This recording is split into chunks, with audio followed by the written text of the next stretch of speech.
Miavako malala ho amin'ny tompo ho aminareo ane ny fahasoavan'i Jesoa Kristy tompo. Amen. Lay fiovam-po teo amin'ny hazo fijaliana. Lay fiovam-po teo amin'ny hazo fijaliana. Zany no misongadina no finainantsika anio ao amin'ny filazantsara araka ny Lioka toko 7:20. Ny andininy 7:30 hatramin'ny 7:70. Lay fiovam-po teo amin'ny hazo fijaliana. Nanana anjara mitovy ireo jiolahy anankiroa izay niaraka nomboana tamin'ny hazo fijaliana tamin'ny tompo. Nanana anjara mitovy hifanena tamin'ny hazo fijalian'i Jesoa.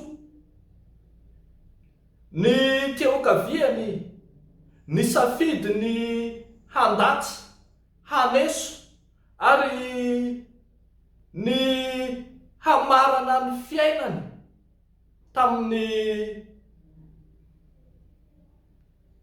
fandatsana an Jesosy Kristy indray aza. Mifanohatra amin'izany kosa ny amin'ilay jiolahy teo ankavanana.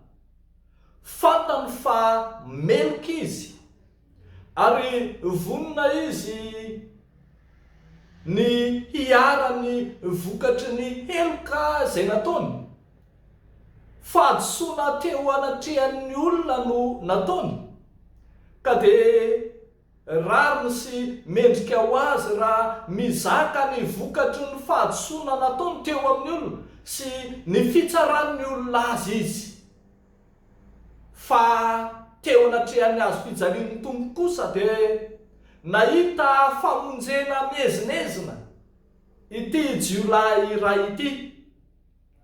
Nahita fa ity miaraka omboana amin'ity ilay tsy manana heloka, ity miaraka omboana amin'ity ilay Mesy na ilay Andriamanitra mihitsy. Na dia mpangalatra sy jiolahy izy, manana izay heloka tety ambony tany fanaony sy nataony, ekiny zany. Saingy tsy vitany kosa ny andany maha-Mesia ani Jesoa Kristy. Tsy vitany ny ampandalo fotsiny ity famonjena tonga eo ambaravarany izay mandalo teo aminy. Hany ka nanana anjara famonjena lehibe tsy takatry ny saina ity jiolahy anankiray ity.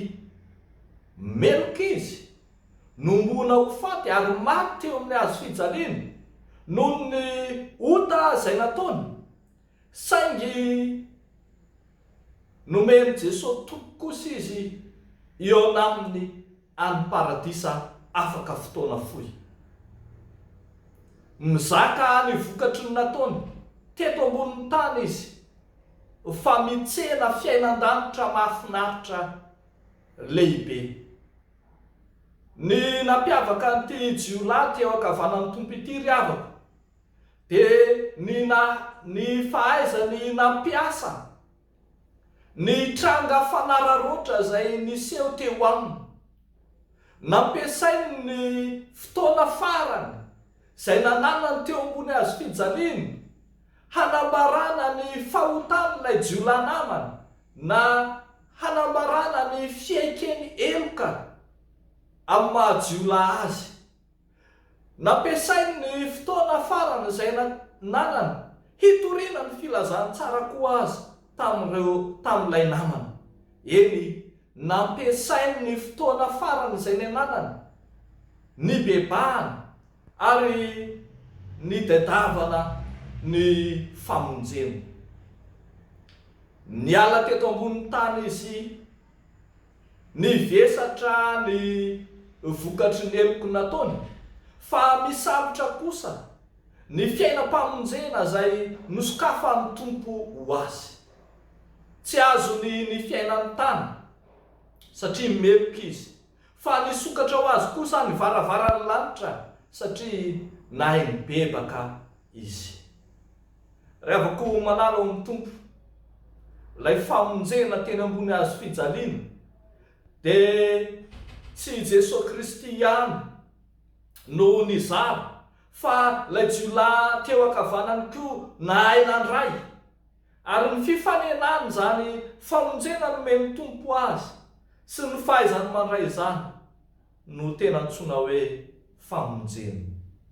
Revako malalo amin'ny tompo, ho anao koa ampiasao ny fotoana nananao, ampiasao ny tranga fanararoatra izay eo am-pelatananao hitoriana ny famonjen'i Kristy, hizarana ny famonjen'i Kristy, ary indrindra handraisana ny famonjen'i Kristy.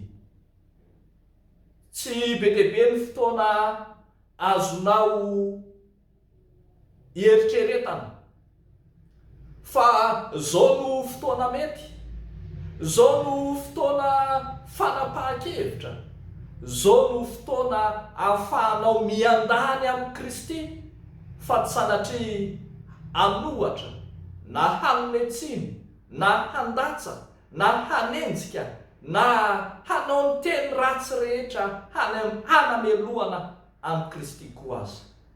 Ekeo fa marina Jesosy ary tsy misy tsy fahamarinana ao aminy. Ekeo fa ny nataonao tsy mety, ary voniny ianao andray ny setrin'izany ao amin'ny tompo. Fiainana vaovao, fiainana hafa mihitsy nosokafan'Andriamanitra ho an'izay manaiky hiara-dia aminy tokoa. Mifarana ny fiainan'ny tany, mitsahatra eo ny ado-izay samy hafany amin'ity tany ity, fa ny ratrizay hosokafan'Andriamanitra ho anao. Ndao ary havako, ndrao diso arina loatra, ndrao tara loatra amin'ny fanekena ny Mahandriamanitra tsy manatsiny an Jesosy Kristy. Ndrao ho diso arina loatra ny fiandaninao amin'ny Kristy, ka tsy alana anjara ao amin'ny tsony ianao. Tsy manakana ny tsy andraisanao ny vokatry ny tsy nety nataonao, ny maha-olom-baovao anao, raisinao ao amin'ny tompo ny fahasoavana lehibe izay omen'ny tompo, ary voarakitra izany avokoa ny lasanao rehetra. Dia mahereza ary havako, hararoty ny fangalovan'ny hazo fijaliana hitondra fiainana vaovao ho anao. Eo n'Andriamanitra irery any ny voninahitra. Amen. Hivavaka isika. Mahatsiaro tokoa izay Andriamanitra rainay eo amin'i Jesosy Kristy, ilay tanam-bokovoko mitondra famonjena ho an'izay rehetra manaiky. Ilay jiolahy teo ankavananao dia vavolombelona manambara, hita maso, mazava fa nandray sy nisitraka ny famonjena teo amin'ny hazo fijaliana. Izay ihany koa dia mangetaheta izany mba hanana an'ilay fiainatsambatra, fiainam-pahasambarana ao aminao Jesosy. Eto izay vavaka ao aminao, ho an'ny fiangonanao, ho an'ny foibe FJKM, ho an'ny synodam-paritany rehetra ato anatin'ny fiangonana, indrindra ny synodam-paritany, vavahady ny filazany tsara izay misy anay. Tsaronay ny mitondra-bavaka ho an'ny fitandremana rehetra, ny fiangonana rehetra, ny fitandremana misy anay, ny fitandremana La Réunion, sy ireo fiangonana ao aminy, ny kristianina rehetra, mba samy hiaona sy hifanena amin'izany famonjenao Andriamanitra izany, hanana ny anjara tsara izay tsy alaina aminy. Dia amin'ny anaranao Jesosy nanaovanay izany vavaka izany. Amen.